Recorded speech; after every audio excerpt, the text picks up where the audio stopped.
DMTV Info, votre chaîne d'information en temps réel. La politique, la santé, le sport, les faits de société, la musique, les rumeurs et bien plus encore. Vous découvrirez cela dans notre chaîne DMTV Info.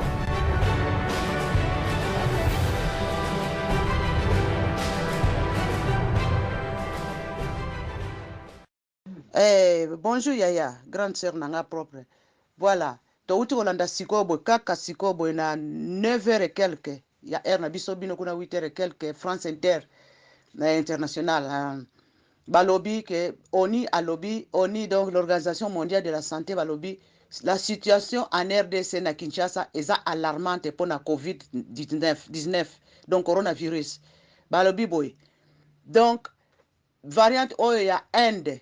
Oyo aussi ça va indien et si ekoti na Kinshasa eza ko circuler donc ba hôpitaux eza bondé ba oxygène il n'y a pas d'oxygène oyo batiaka ba maladi ya nani ya coronavirus so ba komi ba pema ba passe tout ça donc ba lobby situation eza malamu ça circule ba lobby eza ko donc Yaya yebisa na bandeko nyonso yebisa bana batu nyonso bandeko masque yoki pa manda na zoba masque il faut ko éviter batu ba yasu na ndaku te ba matanga okende su te ba groupe omoni l'organisation asali ndenge nini toko makabu sezana ba zoom omoni muumba sembo azopesa biso ba conseil Yaya tika ba oba fete oba nini tika oba jeune frère oba ndeko nini bana ba yali susu te Vanda kuna bozala na confinement, s'il vous plaît.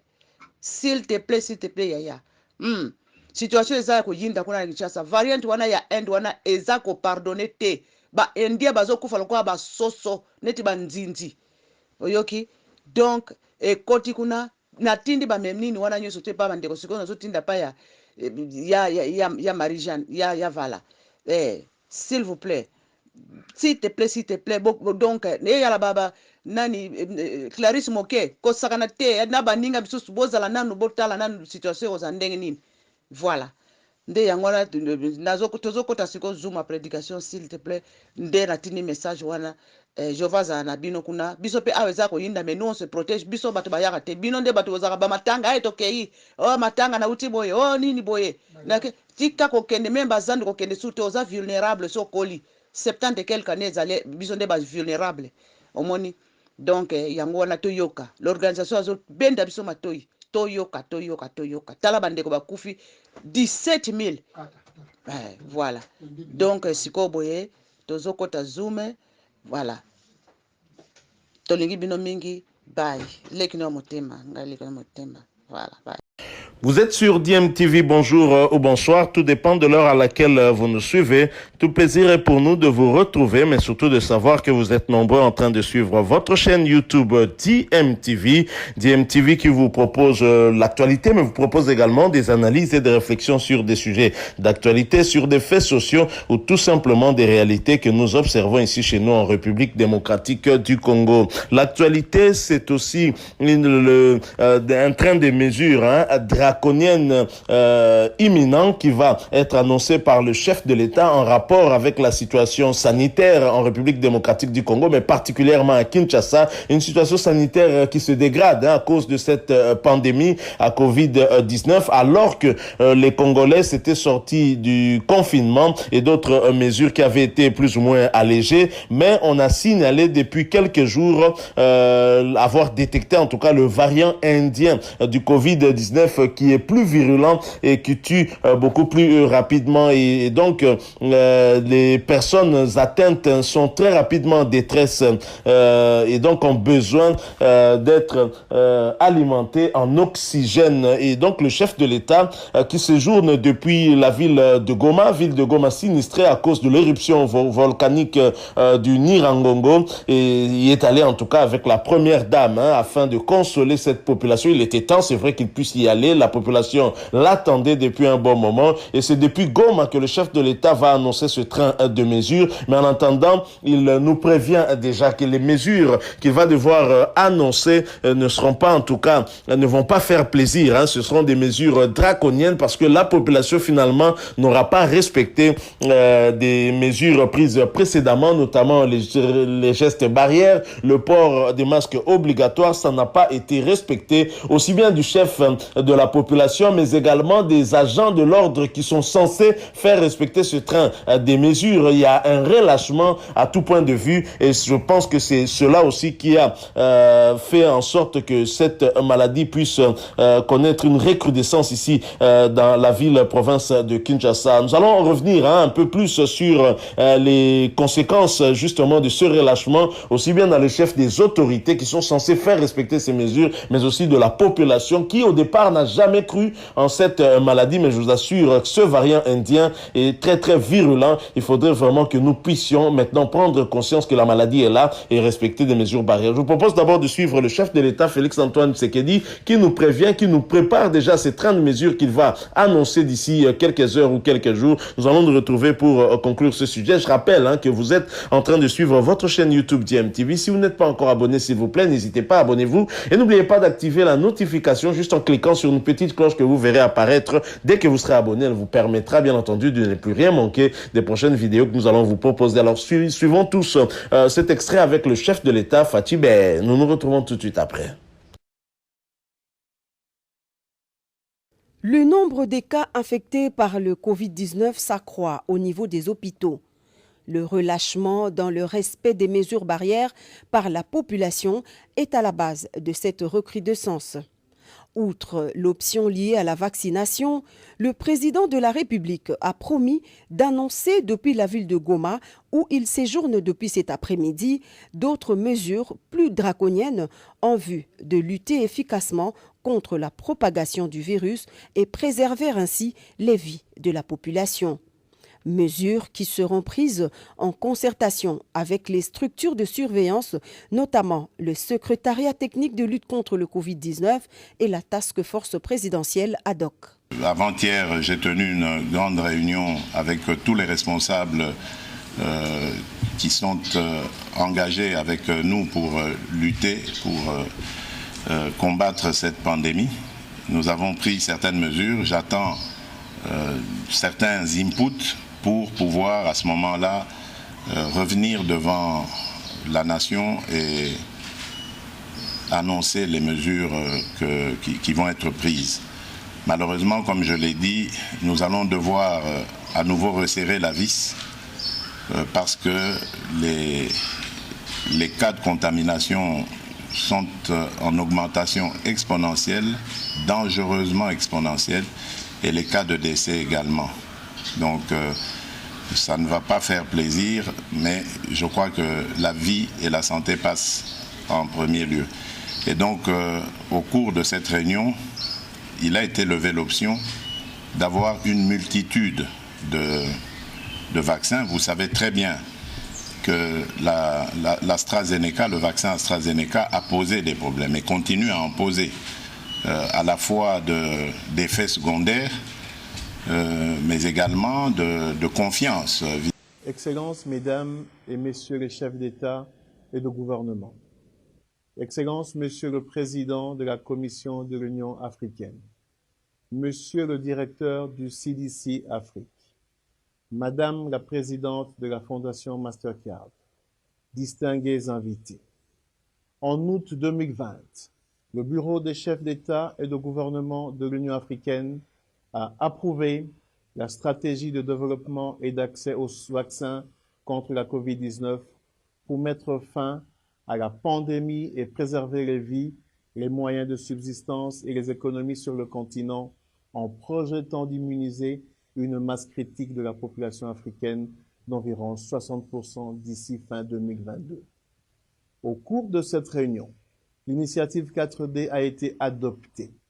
Cette initiative réunit 3 départements essentiels de la Commission de l'Union africaine et de nombreuses agences cruciales, telles que le CDC Afrique et le secrétariat de la ZLECAf, ainsi que de grandes institutions panafricaines tels que l'Organisation africaine de normalisation, Panabios et Afrochampion, dans un partenariat continental public-privé axé sur les innovations et technologies africaines locales.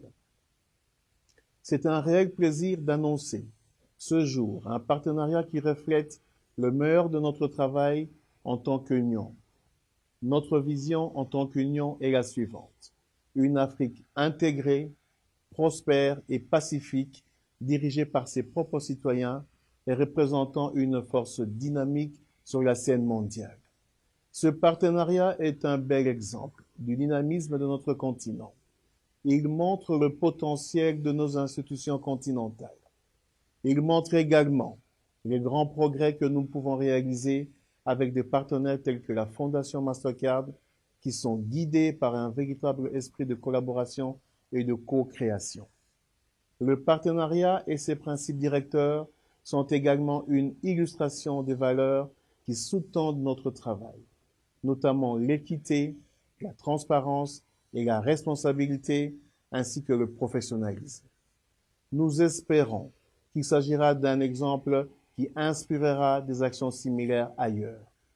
Ce partenariat contribuera également à la stratégie continentale commune révisée qui appelle les États membres à un renforcement de prévention, du suivi et du traitement et qui a été approuvé lors de la réunion d'urgence des ministres de la Santé du 8 mai 2021. Le partenariat avec la Fondation Mastercard permettra également de garantir que les principales plateformes de collaboration avec ses composants telles que la solution Union africaine, Voyage et vaccins sûrs, conçue pour bloquer l'utilisation des faux certificats de test et de vaccins Covid-19 pour les voyages sur le continent, continuent de prospérer.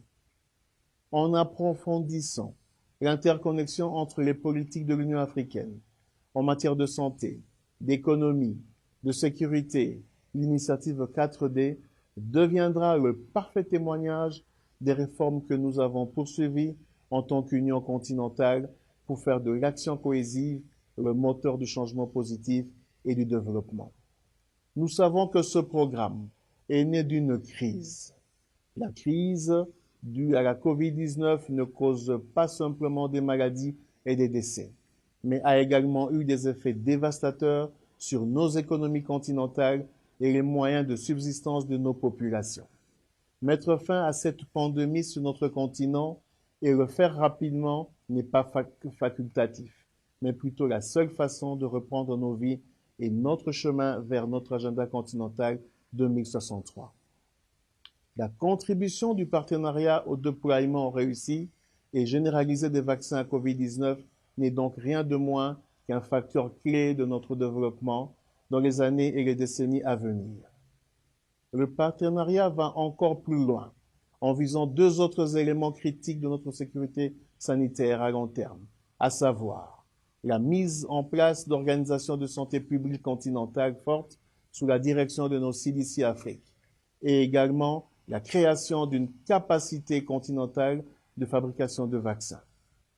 Au nom du chef de l'État, son Excellence Félix Antoine Tshisekedi Tshilombo, président de la République démocratique du Congo et président en exercice de l'Union africaine, je remercie tous ceux qui ont rendu cela possible, notamment le leadership de son Excellence le président Cyril Matamela Ramaphosa d'Afrique du Sud, notre champion Covid-19, son Excellence le président Paul Kagame du Rwanda, le champion du financement domestique de la santé en Afrique, le président de la Commission de l'Union africaine, son Excellence Moussa Faki Mahamat, le PDG de la Fondation Mastercard, Madame Rita Roy, ainsi que le Dr John Kengasong, le chef directeur de nos CDC Afrique.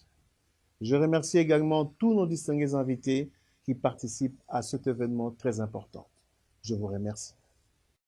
Voilà, nous sommes de retour. Vous venez de suivre le chef de l'État qui annonce que d'ici quelques heures, il va devoir annoncer un train de mesures de lutte contre la pandémie à Covid-19 qui a refait surface, mais avec un autre variant qui est beaucoup plus virulent. Alors, le 11 mai dernier, il y a donc quelques 2 jours, le journal Le Monde publié dans sa rubrique, en tout cas Afrique Santé, Covid-19, le variant indien détecté en République démocratique du Congo. 5 cas ont été recensés à Kinshasa alors que la campagne de vaccination accuse un sérieux retard. Donc ça peine ici en République démocratique du Congo. Je vais vous lire cet article qui va vous permettre peut-être de mieux comprendre la situation, le danger auquel en tout cas nous sommes en train de faire face, parce que jusque-là, la population semble toujours ignorer qu'effectivement cette maladie est là, et cette fois-ci, c'est le variant indien, un variant qui est en train de tuer des milliers de personnes en ce moment même en Inde. Les hôpitaux indiens sont bondés, c'est le cas maintenant ici à Kinshasa. Les hôpitaux n'ont plus de place. Vous savez que des bonbonnes, des respirateurs, on n'en a pas beaucoup ici, et donc notre seul salut, ce serait en tout cas des mesures de prévention, parmi lesquelles en tout cas il y a aussi le vaccin. Et le chef de l'État, dans son adresse, vous l'avez suivi, a parlé aussi de la problématique de diversifier justement ces vaccins, parce que AstraZeneca n'a pas suscité la confiance chez les Congolais avec toutes les informations que nous avons reçues sur les doutes qu'il planait autour de ces vaccins. Le chef de l'État a compris qu'il faudrait essayer de varier justement ces vaccins, comme ça les Congolais auront le choix. Ne nous laissez pas un seul choix, le choix d'AstraZeneca, alors que nous suivons certains cas qui posent problème, et puisqu'il a compris, nous pensons que maintenant on pourra proposer un peu plus de vaccins et aux Congolais de choisir. Alors, Le Monde est publié en tout cas 5 cas du variant indien du coronavirus ont été recensés à Kinshasa, à la capitale de la République démocratique du Congo, RDC, où la situation est cependant sous contrôle, a assuré à l'AFP le ministre de la Santé Jean-Jacques Mbungani Mbanda le lundi 10 mai 2021. Le ministre a de dire: nous avons été informés le 5 mai de cas suspects de Covid à Kinshasa, dans la commune de la Gombe, précisément dans un immeuble abritant les personnes d'origine indienne, avait déclaré le ministre Mbungani. Les autorités sanitaires ont pris les devants et procédé à des prélèvements auprès de 146 personnes. 25 cas ont été identifiés positifs, dont 18 de nationalité indienne et 7 de nationalité congolaise. Parmi ces 25 cas positifs, il y a 5 variants indiens, a expliqué le ministre. Il n'y a pas de crainte à avoir. La population doit se rassurer. Toutes les mesures ont été prises. L'immeuble est en isolement. Les gens sont en quarantaine depuis le 5 mai et cette quarantaine devrait se terminer le 19 mai. Nous avons dénombré autour de 536 cas en contact. Leur surveillance se fait de manière régulière. Nous contrôlons la situation à Kinshasa. Et voilà. Voilà ce que déclarait en tout cas le ministre de la Santé. Ville tentaculaire, la capitale congolaise compte plus de 10 millions d'habitants, pour beaucoup vivant dans la pauvreté et la débrouille au quotidien. La Gombe, le principal quartier résidentiel, c'est la commune, s'il vous plaît, de la ville, centre du pouvoir, des affaires où sont concentrées la plupart des administrations. À ce jour, le variant indien du Covid-19 a été identifié dans 5 pays du continent, la RDC, l'Afrique du Sud, le Kenya, l'Ouganda et le Maroc.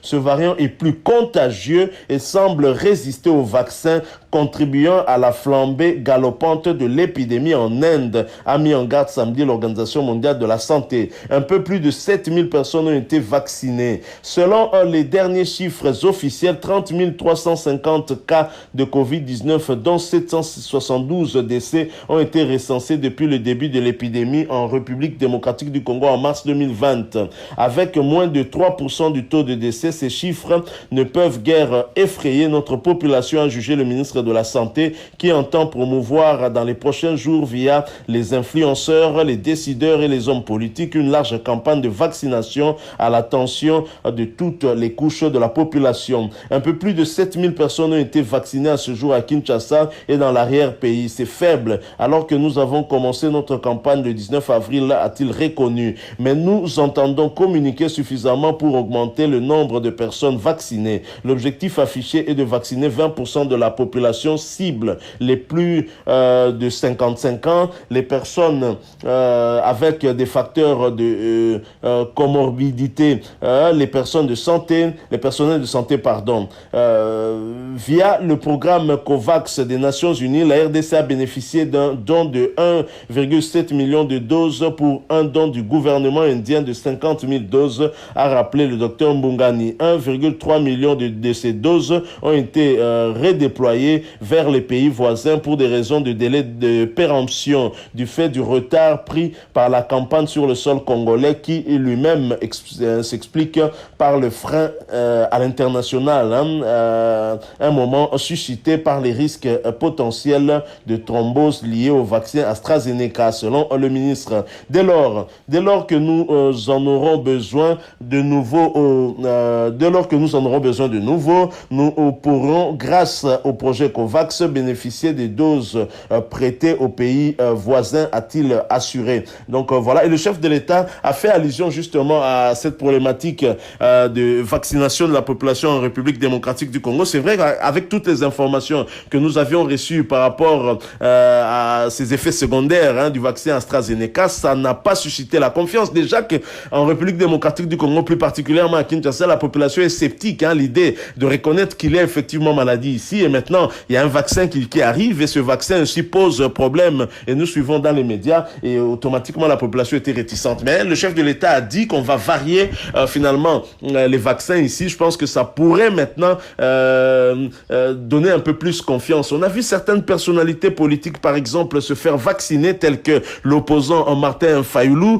C'est peut-être une voie à suivre. La population pourra peut-être suivre. Alors maintenant, comment expliquer que ce variant indien est arrivé ici en République démocratique du Congo? Je veux bien, le chef de l'État parle d'un relâchement dans les chefs de la population, mais il y a relâchement à l'aéroport de Ndjili, très clairement. Les services qui sont censés, en tout cas, justement, assurer la prévention du pays par rapport à cette pandémie n'ont pas fait correctement leur travail. Lorsque vous arrivez de l'étranger, en tout cas, on a eu beaucoup de témoignages de ceux qui sont arrivés de l'extérieur. Lorsque vous arrivez, vous payez votre argent de Covid, $45 pour le test. On vous fait un test et on vous libère. Et le résultat de ces tests est promis pour 48 heures plus tard. Alors, si quelqu'un arrive et qu'il est déjà positif, lorsque vous le laissez sortir, combien de personnes ne seront pas contaminées? Je pense que c'est pas sérieux à ce niveau-là. C'est comme si l'objectif c'est seulement d'empocher les $45. Il fallait mettre en quarantaine toutes les personnes qui viennent de l'extérieur en attendant le résultat à Covid-19, les mettre en quarantaine probablement dans la périphérie de l'aéroport, tout autour de l'aéroport, aménager un site où on pourrait garder toutes ces personnes-là en quarantaine en attendant le résultat. Au moins, ça nous rassurerait que personne venant de l'extérieur n'entrerait dans la ville avec cette maladie. Et bien voilà, il y a des Indiens qui arrivent, on leur fait des tests, ils payent leurs $45 tout bonnement, ils passent et on s'étonne qu'après, dans un immeuble, on détecte 25 cas. Je crois que quelque part, les cas détectés au niveau de cet immeuble-là ne sont pas du chef du manque de prévention. Je crois que c'est de la négligence au niveau des services censés justement